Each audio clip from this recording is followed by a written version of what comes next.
Can you stand on one leg for 10 seconds without wobbling? If you're over 80 and struggling with this simple test, I have some important news for you. Research shows that failing this test could predict your risk of falls and even long-term health outcomes in the next decade.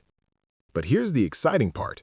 There are just 3 specific exercises that can help you pass this test and potentially add years to your life. In the next 8 minutes, I'm going to show you these 3 game-changing exercises that require no equipment, can be done in your living room, and have been proven by science to dramatically improve balance, strength, and independence after 80. Stick with me, because at the end of this video, I'll reveal a surprising mistake that 90% of seniors make when exercising that actually makes them weaker, not stronger. You might be wondering why this 10-second balance test matters so much. Here's what's happening inside our bodies that most people don't understand. A groundbreaking 2022 study published in the British Journal of Sports Medicine followed over 1,700 adults aged 51 to 75 for more than a decade. The researchers discovered something shocking. People who couldn't balance on one leg for 10 seconds had an 84% higher risk of long-term health outcomes from any cause within the next 10 years compared to those who could pass the test. Exercise number 1, the glute bridge. All right, let's get into exercise number 1, the glute bridge. This is one of the most important exercises for adults over 80 because it strengthens the muscles that keep you upright and stable. Your glutes, hamstrings, and lower back. These are the same muscles you rely on to get out of bed, stand up from a chair, and keep your balance when you walk. To perform the glute bridge, lie on your back on a comfortable surface like a mat or carpet.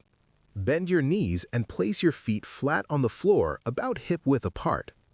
Your arms should rest at your sides with your palms down for support. Take a deep breath in. As you breathe out, press through your heels and lift your hips off the floor. Imagine pushing the floor away with your feet. At the top, gently squeeze your glutes and hold for 2 seconds. You should feel the work in your backside and the backs of your legs, not in your lower back. Slowly lower your hips back down with control. That's 1 repetition. Start with 2 sets of 8 repetitions, resting 30 seconds between sets.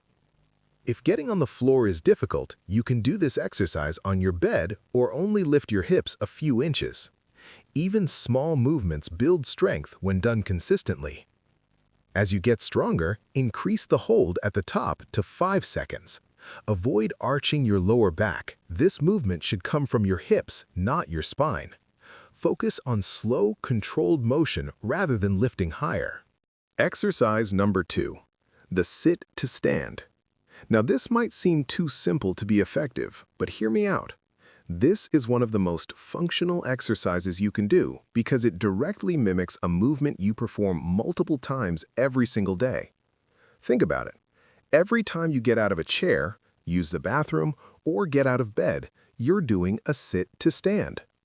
When this movement becomes difficult, that's when people start losing their independence. I've had patients tell me that they avoid social gatherings because they're embarrassed about needing help to stand up. That's why mastering this exercise is so crucial. The sit to stand targets your quadriceps, the large muscles on the front of your thighs, as well as your glutes and core. These are the exact muscles you need for balance and stability. Here's how to do it properly. Start by sitting in a sturdy chair with armrests. This is important for safety. Your feet should be flat on the floor, about shoulder-width apart. Scoot forward so you're sitting toward the edge of the chair. This makes the movement easier and more natural. Place your hands on the armrests for support. Now, lean slightly forward from your hips. Imagine your nose moving toward your toes. This forward lean is crucial because it shifts your center of gravity over your feet, making it easier to stand. As you push through your feet and stand up, think about driving your weight through your heels, not your toes. Stand up fully until your legs are straight, but don't lock your knees. Pause for a moment at the top, then slowly lower yourself back down to the seated position in a controlled manner. This lowering phase is just as important as the standing phase because it builds eccentric strength, which is critical for balance. Start with 2 sets of 10 repetitions. Rest for 45 seconds between sets.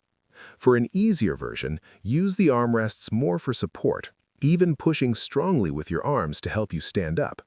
You can also use a higher chair or add cushions to raise the seat height. The higher the seat, the easier the exercise. To make it more challenging, try crossing your arms over your chest instead of using the armrests. This forces your legs to do all the work. Another progression is to slow down the movement.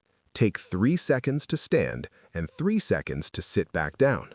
The slower you go, the harder your muscles have to work. Here's a golden rule I share with all my patients: quality over quantity. It's better to do 5 perfect repetitions with good form than 20 sloppy ones that could lead to injury. If you're finding this information valuable, do me a favor and give this video a thumbs up and hit that subscribe button. It helps me reach more seniors who need this information. Exercise number 3, standing hip abduction. Finally, we come to exercise number 3, the standing hip abduction. This is a powerful exercise for improving single leg balance because it strengthens the muscles on the outside of your hips, called the hip abductors. These muscles are essential for keeping you stable when standing or walking. When hip abductors are weak, the pelvis tilts and wobbles with each step, making you feel unsteady. This is one of the main reasons adults over 80 struggle with the 10-second test. Here's how to perform the standing hip abduction. Stand next to a sturdy chair or counter and place one hand on it for balance. Stand tall with good posture, imagining a string pulling the top of your head upward. Start with your feet together. Keeping your standing legs slightly bent, slowly lift your outer leg to the side. Keep your toes pointing forward and your legs straight but not locked. You only need to lift it about 6 to 12 inches. The focus is control, not height. Hold for 2 seconds, feeling the muscles on the outside of your hip working, then slowly lower your leg back down. That's 1 repetition. Perform 10 repetitions on one side, then switch legs, completing 2 sets per side. With consistent practice, many people see major improvements in balance within 6 weeks and go from struggling with the 10-second test to passing it confidently. For an easier version, hold the chair with both hands or lift your leg just a few inches. Small, controlled movements still build strength over time. 2 key form tips: keep your hips level, don't let the standing hip drop, and avoid leaning your upper body. The movement should come from your hip while your torso stays upright. Now let's talk about the mistake nearly 90% of seniors make, and it's more harmful than you think. It's not just inconsistency. The real mistake is doing too much too soon, then quitting when the body pushes back. Some seniors push hard in the first week, feel sore or unsteady, and decide exercise isn't safe. Others exercise randomly, without a routine, and never give their body time to adapt. Both lead to the same result: no progress and higher fall risk. The truth is, your muscles and balance need time and repetition, not intensity. Research shows it takes 4 to 6 weeks of consistent practice to see real improvement. That's why I use the 3x3 rule. Do these 3 exercises 3 times per week, every week. Start where you are. If you can do 5 reps, begin there and build slowly. Consistency, not effort, is what helps you pass the 10-second balance test. So let's recap. The 10-second balance test isn't just a party trick. It's a powerful indicator of your overall health and longevity after 80. But the good news is that with these 3 exercises, the glute bridge for your posterior chain, the sit-to-stand for functional strength, and the standing hip abduction for hip stability, you can dramatically improve your balance and reduce your risk of falls. Now is your turn. I want you to try the 10-second balance test right now in a safe space, near a wall or counter. Stand on one leg and count. How long can you hold it? Drop your number in the comments below. I read every single one, and I want to track your progress. Then commit to doing these 3 exercises 3 times this week. And if you found this video helpful and want more practical exercises designed specifically for seniors, make sure you're subscribed and check out this next video. I'll see you there. And remember, it's never too late to get stronger.